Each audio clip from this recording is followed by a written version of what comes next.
আপনি কোথাকার হরিদাস পাল যে আপনাকে এই কৈফিয়ত দিতে হবে? আপনারা দুইটা মারবেন, আমরা একটা মারবো, কিন্তু আমরাও মারবো।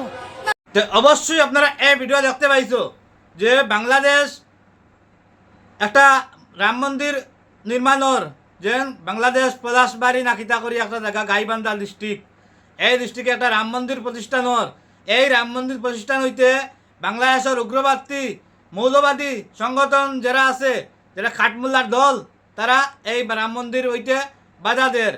আর এখন এই যে সনাতনী মহিলা, তার নাম হচ্ছে চৈতালি চক্রবর্তী, তাই কইছেন আর যদি বেশি বাড়াবাড়ি করো তাহলে আমরা একটা নতুন প্রদেশ গড়ে তুলতে আমরা বাধ্য হইমু। আর যদি বেশি বাড়াবাড়ি করেন তাহলে আমরা একটি প্রদেশ করতে এখানে বাধ্য হব।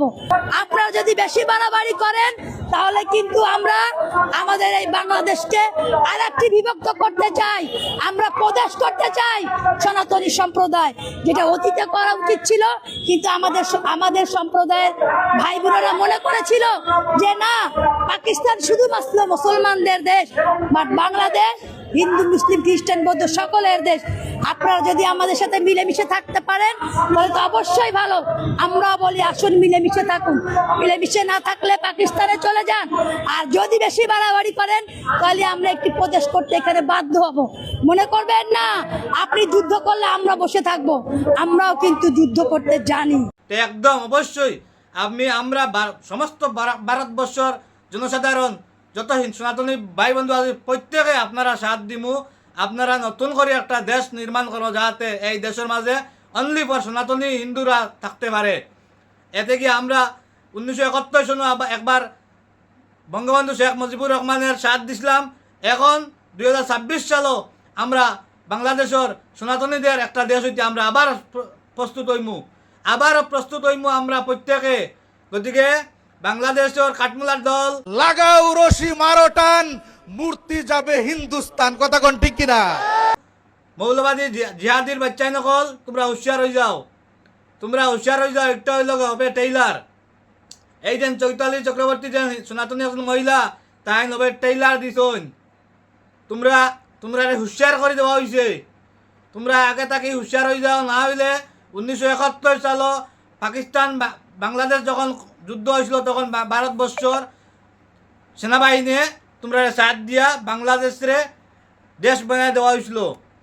তদ্রুপ অবস্থা এই 2026 সালও বাংলাদেশের বাঙ্গিয়া নতুন একটা প্রদেশ করতে আমরা আবার প্রস্তুত হয়ে যাইমু। গতিকে কইরাম তোমরা সাবধান হয়ে যাও, হুঁশিয়ার হয়ে যাও। বাংলাদেশও সনাতনী মা বোনদের উপরে, সনাতনী ভাই বোনদের উপরে অত্যাচার বন্ধ করো। যদি অত্যাচার বন্ধ করো না তাহলে আবারও আমরা প্রস্তুত আছি, এনি টাইম প্রস্তুত থাকবো, যাতে বাংলাদেশের ভিতরে একটা নতুন প্রদেশ তৈরি হয়। এইটা আমরা চাই।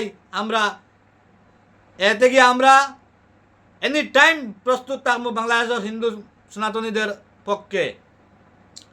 আর বাংলাদেশও পলাশবাড়ি যে গাইবান্ধা ডিস্ট্রিক্টে যে একটা রাম মন্দির প্রতিষ্ঠানর, এই রাম মন্দির প্রতিষ্ঠান হইতে যদি তোমরা বাধা বিপক্ষী করো তাহলে তোমরা শেয়ার করে দিয়ার, তোমরা ভারতবর্ষর জনসাধারণে ভারতবর্ষর আইন প্রশাসনে তোমরা মারা লাগতো না। ভারতবর্ষর যত সনাতনী ভাই বন্ধু আছো প্রত্যেকটা যদি একটা করে লাত মারেন তোমরা পাকিস্তান হটাই দিবা। প্রত্যেকজনে যদি একটা করে লাত মারেন তোমরা পাকিস্তান হটাই দিবা। এরপরে তো রইল ভারতবর্ষের সেনাবাহিনী। আর ভারতবর্ষের সেনাবাহিনী একবার যদি গিয়ে বাংলাদেশ প্রবেশ করেন, বাংলাদেশ তোকে হইতে নাই।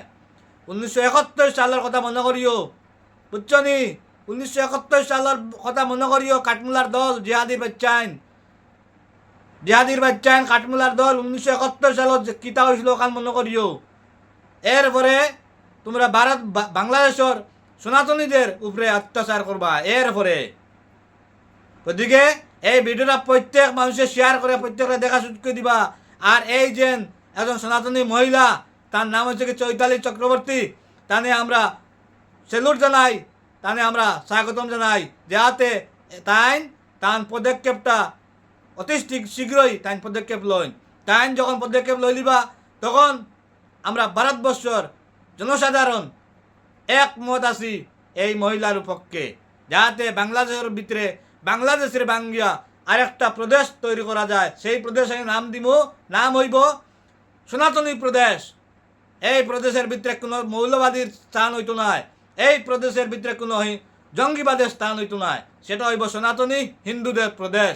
আর সেই প্রদেশের প্রধানমন্ত্রী থাকবো হিন্দু, সেই প্রদেশের প্রধানমন্ত্রী থাকবো হিন্দু, সেই প্রদেশের প্রধানমন্ত্রী কোনো মৌলবাদী জিহাদির বাচ্চান্তরে দেওয়া হইতো নাই। গতিকে ভিডিও শেয়ার করা প্রত্যেক মানুষের দেখা শুরু করিবা, বেশি কিছু করিলাম না। জয় হিন্দ, বন্দে মাতরম, ভারত মাতা কি জয়।